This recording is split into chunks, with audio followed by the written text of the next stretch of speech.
ಒಬ್ಬ ವ್ಯಕ್ತಿ ಬಂದು ಪ್ರವಾದಿಗಳ ಬಳಿ ದೂರು ಹೇಳುತ್ತಾನೆ. ಪ್ರವಾದಿಗಳೇ ನೋಡಿ, ನನ್ನ ತಂದೆ ನಾನು ದುಡಿದು ಗಳಿಸಿದ ಹಣದಲ್ಲಿ ಸಿಕ್ಕಾಪಟ್ಟೆ ಖರ್ಚು ಮಾಡ್ತಾ ಇದ್ದಾರೆ. ಅವರಿಗೆ ಸ್ವಲ್ಪ ನೀವು ಹೇಳಿ, ಅವರಿಗೆ ಸ್ವಲ್ಪ ನೀವು ಬುದ್ಧಿ ಹೇಳಿ.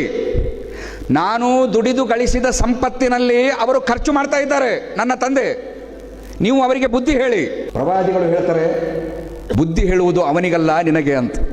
ಯಾಕೆ ಅಂತ ಹೇಳಿದರೆ, ನೀನು ಗಳಿಸಿದ ಸಂಪತ್ತು ಮತ್ತು ನೀನು ನಿನ್ನ ತಂದೆಗೆ ಸೇರಿದ್ದು, ಆದ್ದರಿಂದ ತಂದೆಯ ಬಗ್ಗೆ ಆಕ್ಷೇಪಣೆ ಸರಿಯಲ್ಲ ಅಂತ ಪ್ರವಾದಿಗಳು ಹೇಳಿ ಕಳುಹಿಸುತ್ತಾರೆ.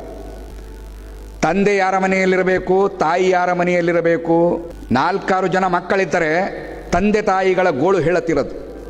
ಏನೋ ನಮ್ಮ ಕಷ್ಟ ಕಾಲಕ್ಕೆ 4-6 ಮಕ್ಕಳು ಆಸರೆ ಆಗ್ತಾರೆ ಅಂತ ಹೇಳಿದರೆ, ಸರದಿಯಂತೆ ತಂದೆ ತಾಯಿಗಳನ್ನು ಹಂಚಿಕೊಂಡು ಲೆಕ್ಕಾಚಾರದಂತೆ ಬದುಕುವಂತಹ ಪ್ರಾಣಿಗಳಿಗಿಂತಲೂ ಕನಿಷ್ಠವಾದ ಬದುಕನ್ನು ಇವತ್ತು ಮನುಷ್ಯ ಸಮಾಜದಲ್ಲಿ ಬದುಕ್ತಾ ಇದ್ದಾನೆ.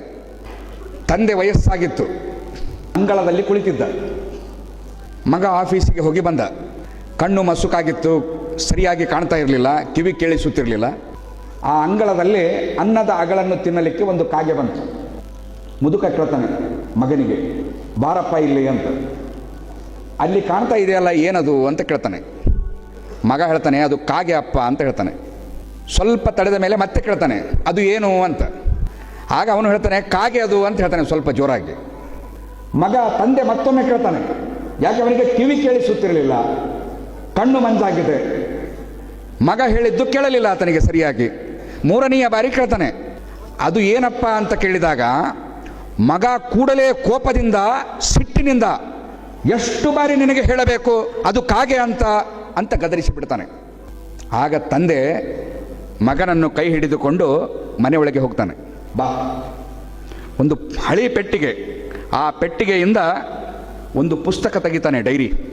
ನೋಡು, ನೀನು ಬಹಳ ಚಿಕ್ಕವನಿದ್ದಿ, ನಾನು ವಯಸ್ಸಿನಲ್ಲಿದ್ದೆ. ಆಗ ನಿನ್ನನ್ನೆತ್ತಿಕೊಂಡು ಇದೇ ಅಂಗಳದಲ್ಲಿ ನಿಂತಿದ್ದೆ ನಾನು. ಇದೇ ಅಂಗಳದಲ್ಲಿ ನಿನ್ನನ್ನೆತ್ತಿಕೊಂಡು ನಾನು ನಿಂತಾಗ ಹೀಗೆ ಒಂದು ಕಾಗೆ ಬಂದಿತ್ತು. ಇದು ಏನು ಅಂತ ನೀನು ನನಗೆ ಕೇಳಿದೆ. ಕಾಗೆ ಮಗು ಅಂತ ಹೇಳಿದೆ. ಆನಂತರ ಮತ್ತೆ ನೀನು ಕೇಳಿದೆ, ಇದು ಏನು ಅಂತ. ಕಾಗೆ ಅಂತ ಹೇಳಿದೆ. ಮತ್ತೊಮ್ಮೆ ಕೇಳಿದೆ, ಮಗು ಅದು ಕಾಗೆ ಅಂತ ಪ್ರೀತಿಯಿಂದ ಹೇಳಿದೆ. ಮತ್ತೊಮ್ಮೆ ಕೇಳಿದೆ, ಸಂತೋಷದಿಂದ ಹೇಳಿದೆ. ಮತ್ತೊಮ್ಮೆ ಕೇಳಿದೆ, ವಾತ್ಸಲ್ಯದಿಂದ ಹೇಳಿದೆ. ಹೀಗೆ ನೀನು 25 ಬಾರಿ ಕೇಳಿದಾಗಲೂ ಕೂಡ ನಾನು ಸ್ವಲ್ಪವೂ ಬೇಸರಿಸಿಕೊಳ್ಳದೆ ನಾನು ನಿನಗೆ ಉತ್ತರ ನೀಡಿದ್ದೇನೆ. ಆದರೆ ಇವತ್ತು ನನಗೆ ನೀನು ಕೇವಲ 2 ಬಾರಿ ಕೇಳಿದ್ದಕ್ಕೆ ಎಷ್ಟು ಸಿಟ್ಟಾಗಿದ್ದಿ ಅಂತ ಕೇಳ್ತಾನೆ ತಂದೆ.